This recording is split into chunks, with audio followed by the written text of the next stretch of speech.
Hey, welcome to the Lichen Sclerosus Podcast, brought to you by the Lichen Sclerosus Support Network, your journal for learning about and living with lichen sclerosus.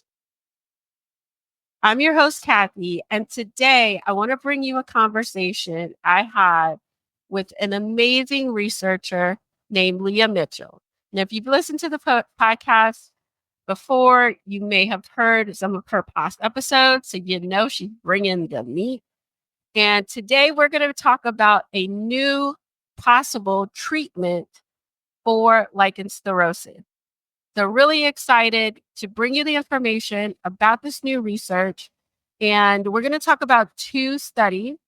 I will let you know that at the time of my recording, the first study has been completed and they are now recruiting for the second study. So, if you are in Florida, DC, or the New York City area, and you're interested in helping out in research, you do not want to miss this episode. You can get more details in the show notes. Without further ado, here's my conversation with Leia Mitchell.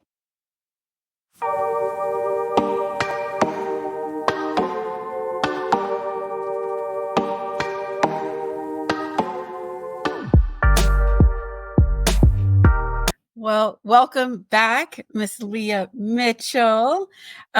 We are so excited to speak to you again. So we're going to be talking about a silicone-based treatment study that is going on. But first, for those who have not heard you before, give us a little bit background of what you do in the medical LS space. Yeah, thank you so much for introducing me, Kathy. It's always nice to be back. I love to support LSSN. So I am a physician assistant. I work at the Center for Vulvovaginal Disorders, and a lot of our patients are lichen sclerosus patients. So I see a lot of lichen sclerosus, diagnose LS, as well as participate in a lot of the clinical studies that are going on. In the past, prior to my role as a PA, I was working as a clinical research coordinator where I was conducting all of our clinical trials. And that's really led my passion to go to PA school and jump back into the field. And now I'm one of the sub investigators on our current study that we're going to dive into. Awesome. So introduce this new treatment possibility to us, because all I heard is silicone, and when I think of silicone, I'm thinking squishy material, and I'm like, what? Yeah, actually. So this is a silicone-based product. That's a medical grade product that research has shown that silicone actually is very good at collagen production, and it's really safe in different skin conditions, specifically really, really good in burn units and burn victims. And it helps the skin rejuvenate its normal tissue through the properties of silicone, as well as the hydration properties. It helps promote fibroblasts, which are really important for proper scar remodeling. So these patients don't get a lot of scar tissue. And it also helps promote anti-inflammatory aspects to help decrease the inflammation, which also helps with the scarring as well. So there's been a lot of research with silicone and the use of scar remodeling and also burn victims. People also use it after operations. If they're going to potentially see that scars are going to develop, then they'll start using the silicone-based product ahead of time. So there's a lot of value in silicone in the medical field, specifically with scar production as well as decreasing inflammation. So I can dive into more, but I'm sure you have more questions from there. So I'll take a pause. Yeah, interesting. So I'm still stuck on like application method. So again, when I'm thinking silicone, I'm thinking of a hard, something you can touch, that it's not gonna, it's not like a cream or a gel, that you can spread. So explain That's to me what it looks like That's a or great how the question. I can application actually is. show you. We have in this little tube is a little bit of silicone, but it's basically a silicone gel. So if you think Okay. silicone lubricants, the main product of that lubricant is silicone. So it's still nice and liquid. So the application, I don't even know if you're going to be able to see this that well, but you can see how liquid it is. I can pour it on my Oh, finger. you froze. Your video froze. You see that now?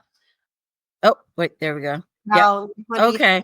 it is. So the application is actually very easy. You just apply a little bit on your finger and then rub it around all the areas that you want it to be on. Interesting. Okay. All right. So yeah, so when you said lube, okay, a silicone lube, now that gave me a different reference because I was just like having a mental hurdle. Like, Yeah. how It's is like it? the first thing people think of is like a silicone based like vaginal dilator, which are Right. flimsy. Yeah. So Yeah, yeah. I'm thinking a hard material. Okay. I mean a soft silky material. But yes, okay, got it. All right. So we have this. I'm surprised to hear all of these properties about silicone, especially the anti-inflammatory side of it, because we know now that LS is an inflammatory condition. So that is definitely important to have in a treatment. Um, so, how exactly did this trial come about? yeah. Because this is something new that I've been in the space, what 3-4 years now, and I've never heard of silicone as a treat or as a potential treatment for Right.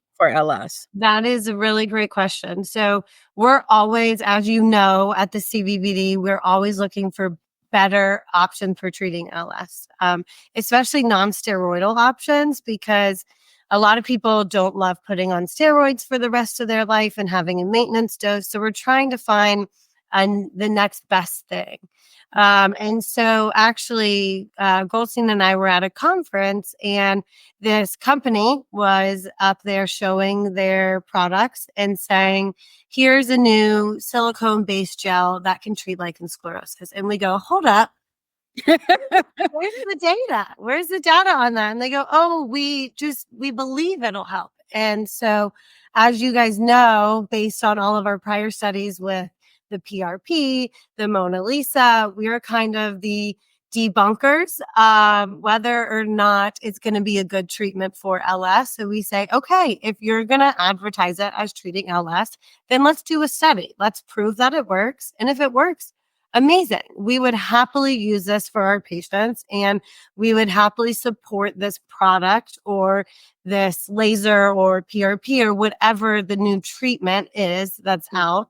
And so that's how this study came about, is we said, okay, let's prove it. So we always want to find the next best thing for our patients and other people suffering with LS. So that is how this came out. We were especially interested because it was non-steroidal. Yep. And after talking with the manufacturing company and the pharmaceutical company, they kind of told us about all of the things that silicone does and how it actually has this anti-inflammatory effect. So we said, okay, great. We need something that's anti-inflammatory for our patients. That's a non-steroidal. So let's try it out. So that's where the study got started. Awesome. So you are recruiting for the study right now. So let's tell people before we dive more into the study, what are the eligibility criteria? What are you looking for people to do during the study? Yeah. So every patient has to have active lichen sclerosus. That's number one. They cannot be on any type of treatment for their LS. So no steroids, nothing that they've been using to help treat. Like I've had some patients that are trying other things like topical low dose naltrexone. So anything that they're using or oral steroids, anything like that cannot be used throughout the duration of the study. So when they present to us, they have to be symptomatic And the symptom is based on a score, a questionnaire that we give. And they have to have a certain number on that questionnaire in order to qualify. So you have to be symptomatic and have active disease. So when we do the first appointment, we take a look, and if they have active disease, then we say, okay, we're going to take a biopsy. And then the biopsy has to come back positive, which we've seen enough active LS in our time, so we know when someone's going to have a positive biopsy. But we do take a biopsy, so the patient has to be okay with the biopsy. And those are the main criteria for being in the study: is staying off medication to treat your LS, having active disease, being symptomatic enough to participate, and also being willing to have a biopsy at your first visit as well as your last visit. Okay. And to be clear, if someone has used treatment before, they can just stop using the treatment long enough that their LS is active. Correct. So typically, if someone has been on maintenance steroids for X amount of months or X amount of years, then they at minimum have to stop the steroid for 4 weeks before I will even consider seeing them in the office. Sometimes it takes longer. But because the study is very limited in the number of people we are having be a part of the study, we're really not trying to get those patients that are on maintenance dose, because it's going to take a while for them before their disease becomes active. So we're trying to find people that haven't been on a maintenance dose, or just don't want to use steroids, or haven't found something that works for them, just so that we could kind of get the process rolling a little quicker. And also that way the patient doesn't have to be without treatment for longer. If they're feeling great on their maintenance medication at that time, then it's harder to get them off the steroid just to be a part of the study. Yeah, definitely. And we talked about that in our previous conversations about how hard it is with doing studies and being off treatment. So have you gotten any participants yet? Yeah, we have. So this study is a total of 5 participants, and we have 4 so far. So we need 1 more spot to fill. Really exciting stuff. Yeah. That's amazing. Yeah. We've had 2 already come in. I have 2 more this week. And then that fills our 4. So we just need 1 more. So if anybody wants to join our study, we got 1 more spot. 1 more spot. Okay. Yeah. And then, but if you don't make it to this study, once this one is over, you're going to have a larger study, right? This is an introduction study, which will then lead into the bigger study. So that's correct. So it's called an exploratory open label study, which means it's at the very beginning phases of studying this drug. So we don't want to open it up to a lot of people, because one, we don't know how it's going to affect the patients yet. We don't know if there's going to be a great positive benefit or if there's going to be negative benefits to it. So we only want to keep it to 5 people, so that we're limiting any issues that could arise to a larger population. But once this study goes through, and if it shows great benefit, then we're definitely doing a larger study afterwards. And we do already have another study underway. Once this one's completed and we've finished all of the recruitment, we have another study that we're doing with this company as well that makes this product, that's going to be looking at the use of this product as a emollient. So instead of as just a treatment, we're going to also see if it's good as an emollient. So if it's good as a treatment, amazing. We're going to do more studies and larger studies on it as a treatment alone. But if it, even if it is good as a treatment, we're also going to look at its effect in using it in combination with steroids and the product itself, because the silicone also acts as a hydrating component as well as an occlusive barrier. So a lot of patients who have LS, even when they're on a maintenance dose and they don't have active LS, and I'm sure all of you guys are aware that you still have symptoms and you can't it's like that itch you can't scratch that's just mildly there, but it's not as bad as it used to be, but it's not perfect. So we're trying to find ways to make you guys perfect even when you're on a stable dose of your maintenance dose of your steroid. That's awesome. Yeah, I've been one of the lucky ones. I don't have symptoms, but I do hear from a lot of people who are like, I just can't get to a place where I'm symptom free, and Right. having another option other than, you know, another treatment or something like that to bring them peace is amazing. So I'm excited about that. I'm very excited. So there may be some two potentially great things that come out of this product, and we're really excited. Awesome. So the study itself is this current phase of the study is 8 weeks, right? It's Or 10 weeks. 10 weeks. So you have your first initial appointment where you come in and you answer a bunch of questionnaires and symptom scores. We do a full exam. We take a biopsy, and then it takes about a week and a half to 2 weeks to get that result back. So the patient will come back in the office in 2 weeks. We give them the experimental product. And then for the next 8 weeks, they use the product as directed, which is 2 to 3 times a day. And then they come back and we do another biopsy. And the purpose of the biopsy, just like our prior PRP studies and Mona Lisa studies, are to get an endpoint that actually is subjective rather than objective. So we want to look at the inflammation before starting treatment and the inflammation after. So if this experimental product decreases the inflammation on a significant scale, then we know it actually has benefit in treating LS. That's awesome. Yeah. So with this with the application, have you guys developed an application method? Like, I know with the steroid, we do the soak, we do the rubbing in. Is there going to be a special So application method right now? there is no special application method for the silicone product. The reason being is because, unlike the steroid, the silicone product is hydrating as well as occlusive. So the idea is that it provides this barrier so that even if you're not rubbing it in really well, it's still going to be able to penetrate down into the skin because it provides such a strong barrier and hydration.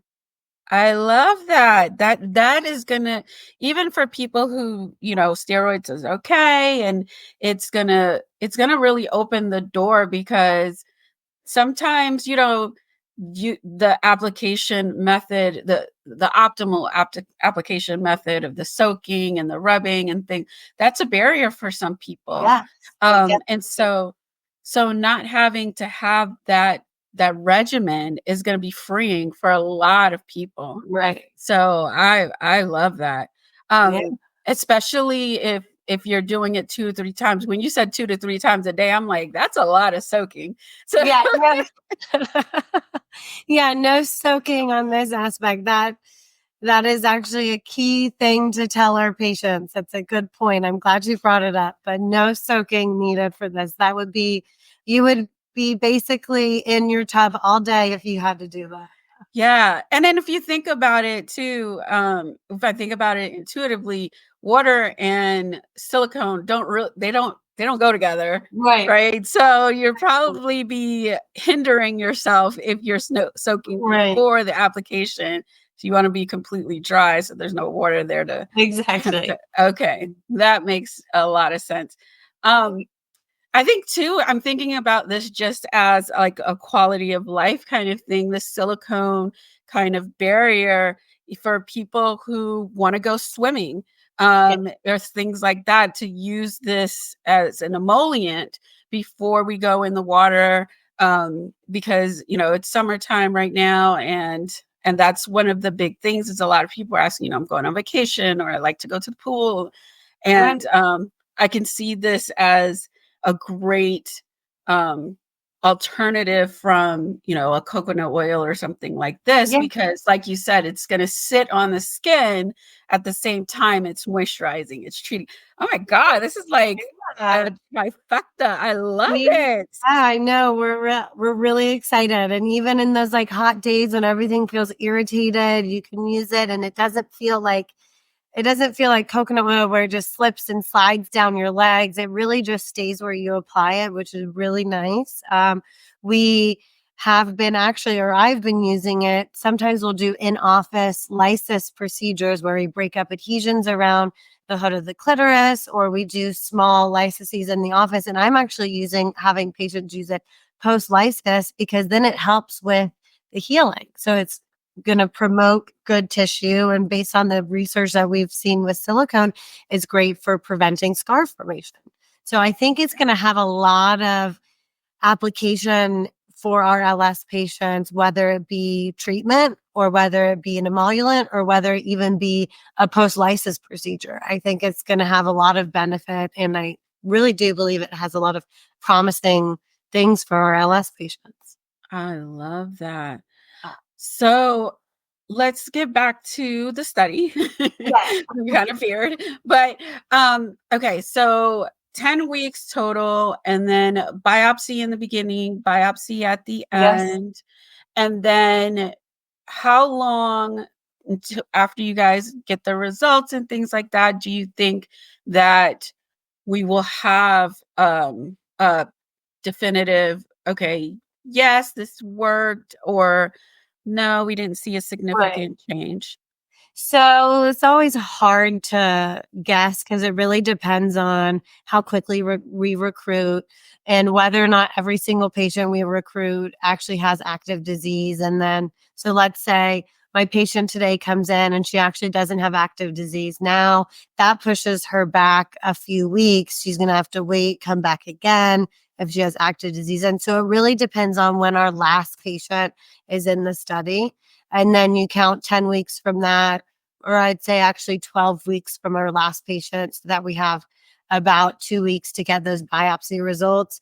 And then we just turn over the data as quick as we can. Usually that takes, with our research team, that could probably take us about, let's say, a month to turn over the data and write the paper. And then we publish it. And then publication itself can take maybe about 2 months, depending on how quick the journal is on turning things around and reading it. Usually they're pretty quick. So I'd say, hopefully 6 months from now, we'd have the research out and published would be great. And That would be amazing. And that's a fast turnaround. Think about when we have, and that's because we only have 5 patients. If we were recruiting 50 patients, it could take us maybe 2 years because it takes a long time to recruit. The recruitment phase is probably the longest phase of any part of any study, depending on how many patients you have. Yeah, I'm shocked that you guys have this many this quickly. I know. We've been pushing, and we have a lot of patients that, don't love steroids. And with our prior studies, there's a lot of patients that are always willing to help improve the research for LS. And those patients are wonderful and near and dear to my heart because I've known them since like 2015 or 2016 when they participated in our PRP study. And so they are always wanting to help find better treatments. And we just have to really give thanks to those patients and those women who are willing to be a part of these studies because they're really dedicating their vulvas to improving your lives with LS. And they've been just wonderful, wonderful people. And it's been great. It's always been great to work with these women. I agree. I always say it takes a special kind of person, and they are true warriors. So, before we go on, I just want to say if anyone is interested in the study and is like, I want to be part of this, you can contact the CVVD at research1.cvvd@gmail.com. You can always go to our website, and there is a banner right at the top of our website where you can get that. And there is a link to the clinicaltrials.gov website where you can get even more information about the study. And I'll have all of that information also in the show notes of this episode.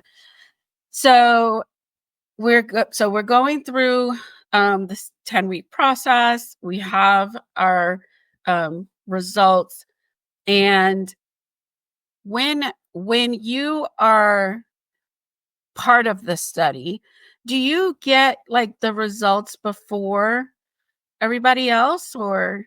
So not necessarily, because we're giving out information that we have to wait to publish. But if you are a part of the study, we are allowing patients to follow up with us as a new patient, and we waive that fee. So if you finish the study and we think that you need to gain good control and treatment of your LS, let's say it didn't work, or let's say that you need follow up with someone because it's still not well controlled, we are offering those patients to continue seeing us. And we do waive that initial new patient fee. And then, of course, once we get the results as a new patient or as a patient in our office, we let you know right away. So what I did when I was the clinical research coordinator for the Mona Lisa study, in which I am going to tell our current clinical research coordinator to do, is that the second that the results come out and it's published, to email that publication to our participants in the study so that they have it immediately. So they're going to get it the same time that it gets put out into the journal, but we just at least email them a copy so they can have it right away. So I'm thinking as a potential study applicant, what if we're using the silicone treatment and it's like week 4, it's not working, we're in pain? Do we have to continue on? No, you can voluntarily drop out of the study at any point in time. That is that's completely your ability to choose when you want to be in the study and when you don't. So if you're in it and you're miserable and you can't take it anymore, you have the ability to drop out. That's how we frame all of our studies. You are doing the study at your own will, and you're not tied down to completing it if you're miserable. We don't want our patients to be miserable, and we understand what it's like to have this disease. So you're able to drop out at any point in time. And if that does happen, I do say we probably will recruit one more person, and it kind of slows down the study a little bit. But that doesn't mean that you should stay in the study just because you're miserable and just because we want the data. Right. No, you are able to drop out at any point in time. Okay. And so what if, is there any financial compensation? Yeah, that's a great question. Every patient gets $100 for their travel for every visit. So what that means is you come in for 3 visits, so you get a $300, but you get it at the very end when you complete the visit, when you complete all of your visits. But let's say you only came to 2 visits and you had to drop out early, then you'll be compensated for the $200 for those 2. Okay. Yeah.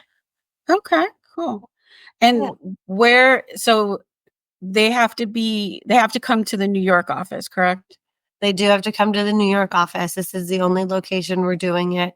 And that's the one requirement. So it is better if they live in New York because it's more financially feasible. But some people, if they live in DC, they'll train up for the day and then train back. It may not cover the full train cost, but they at least might get half of what they pay to train in. But yeah. And then what's the address in Manhattan? Yeah, it's 2 West 46th Street. So we're on 46th Street between 5th and 6th. Okay. Awesome. And so I think that's awesome that people can come and be part of be a patient at the CVVD afterwards. That's huge. Because that's our way of thanking them for being a part of the study and really just saying thank you, because if it weren't for them, we couldn't even do these studies. So that's our one way of saying thank you. Absolutely. So that's the current silicone trial that you're recruiting for. Now I know you guys were part of the big JAK inhibitor study as well. What can you tell us about that? I know it hasn't been published yet, but where is that at? So what I can tell you is that the study's complete.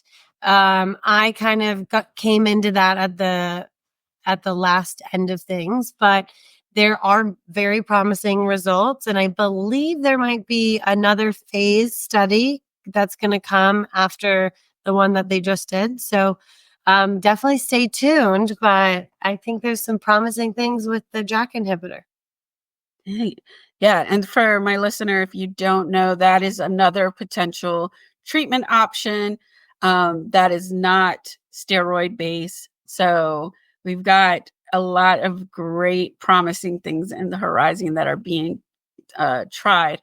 You know what? I did have a question about cost with the silicone project, because I know with I've heard the JAK inhibitor is very expensive as a treatment. What about the silicone-based treatment? Is that also expensive, or is it more? Great question. The JAK inhibitor, one of the reasons why it's so expensive is, one, it's a pretty relatively new drug, but it's only FDA approved for like atopic dermatitis. So that's why it's really expensive for patients with lichen sclerosus, because insurance says, oh, there's no indication for it, I don't have to cover it for you, which is the purpose of these studies, is to try and get it FDA approved for lichen sclerosus. So that's number one. And then number two, the silicone-based product is much, much, much cheaper. It is not a prescription. It is an over-the-counter medication that you can buy on your own. Cost is $98 for a whole tube. But if you find a provider that has them, then you can get a little coupon discount code. That's a 40% off discount code. So it drops it down to $59.37. That's awesome. And you just blew my mind when you said it's not a prescription drug, which is going to be, again, a life changer for a lot of people, because some people are like, I have this condition, but I can't find a provider to diagnose me, someone that's knowledgeable enough, that knows what they're doing. And I've been to multiple doctors and I'm still suffering. And they can just buy this, try it. And then it's like, okay, I've found some relief, or this did nothing for me. Maybe I have something else, Right. And then hopefully I can buy them some time until they do find a provider that knows about lichen sclerosus. Because no matter what, as you guys know, you do need to see a provider, even if you're using this product that's over the counter. It is important to follow up just because of the pre-malignancy. But absolutely, yes, it is very exciting. It is. Oh my God. I had no idea. I am so excited for this now. I mean, I was just literally no clue how exciting and important the study was. I think it's just, wow. The world, the planets had to align for you guys to be at this conference, see this presentation, and be able to have the capacity to say, hey, let's do the studies, let's get the proof. So another question then, if this is not a prescription product, if it comes out that this is a good product for LS and it does all these amazing things, as far as cost, do you think it would be something that would eventually could get covered by insurance, or is it always just going to be an over-the-counter? Really good question. I think it's probably always going to be over the counter because it's a product. It's not a medication. It's not, Right. even though it's made by a pharmaceutical company, it's not considered a drug. It's Okay. So I don't think that it will ever be covered by insurance, in my personal opinion. Got it. So, I know you can't say for sure, but if you were to have a crystal ball and you're like, looking at my crystal ball, could you see this product becoming first line treatment? It's so hard to answer that because we don't have the data. Yeah. But or is that the hope, I should say? That's the hope. That's the hope that it will become a treatment. But I definitely see it becoming a really good emollient. But I sure hope that it does. I mean, that would be great if we could have another product out there that is a good treatment for lichen sclerosus other than our go-to clobetasol. I think so too. Yeah. That I would be wish I great. could. I wish I could have a crystal ball and tell Yeah. you guys, yes, that would be amazing. This will be the new first line treatment, but I just can't do it. Yeah. I mean, I think even after your studies, it's going to be hard too, because there's been so many studies with steroid that it's just like to become that go-to, it's going to have to topple all of the, obvious data. So it's going to take some time. It's definitely going to take time because this is just an exploratory study, open label, that it's not double blinded. Right. Other studies, it's just it's a basic study that definitely has some flaws because it's not blinded, but everyone's getting the product, and if it works, then we'll move on to a double blinded study. Then we'll move on to other studies that will have more value to let us know that, yes, this really does work. So it will take time, but it's really exciting, and we're at the beginning stages. I love that. So you said you have the emollient study. Is that also happening now? Are you recruiting for that? We're not recruiting for that right now. That we're finishing this study first, and then we're going to move on to that next one. But we do have it already locked and loaded, ready to go. So once this study is fully underway, I'm calling this one our 5 study because it's 5 participants. But once we have this underway, we'll start recruiting for the next one, and you guys will be the first to know once that recruitment opens. So don't worry about that. Awesome. Yes. Make sure you stay tuned to you join the emails. You visit the website, you listen to the podcast, because we will keep you posted. So this has been awesome. It's always great to talk to you. I love learning about the new research, make it so accessible. And I just appreciate you. Well, thank you, Kathy. It's always so nice to catch up with you and chat. It's been wonderful. I think this is number 4 for us. It's been 3 or 4. Yeah, it's yeah. You've been here from the beginning. Yes, I have. During the COVID days. It's been a while. Yes. Well, thank you for having me as always. It's so much fun getting to talk to you about the new things coming down the pipeline for lichen sclerosus. Absolutely. Until next time. Did you learn something new? Because I know I did.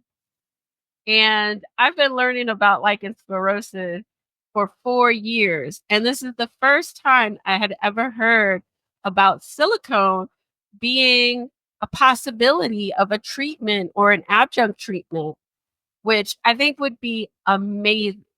So, like I said earlier, they are currently recruiting for the second study where they're looking at using silicone not as so much as a treatment, but as a possible moisturizer or an adjunct treatment for people who are still suffering from tears and fissures.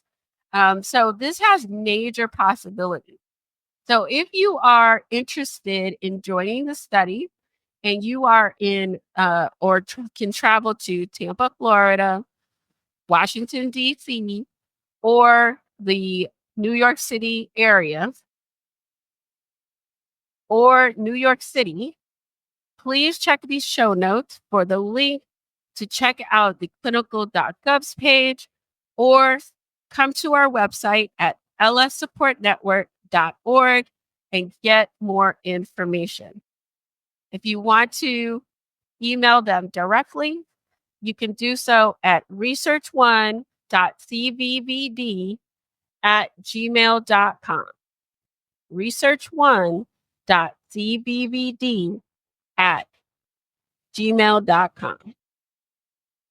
I hope you have an amazing rest of your week, and I will talk to you next time. Bye.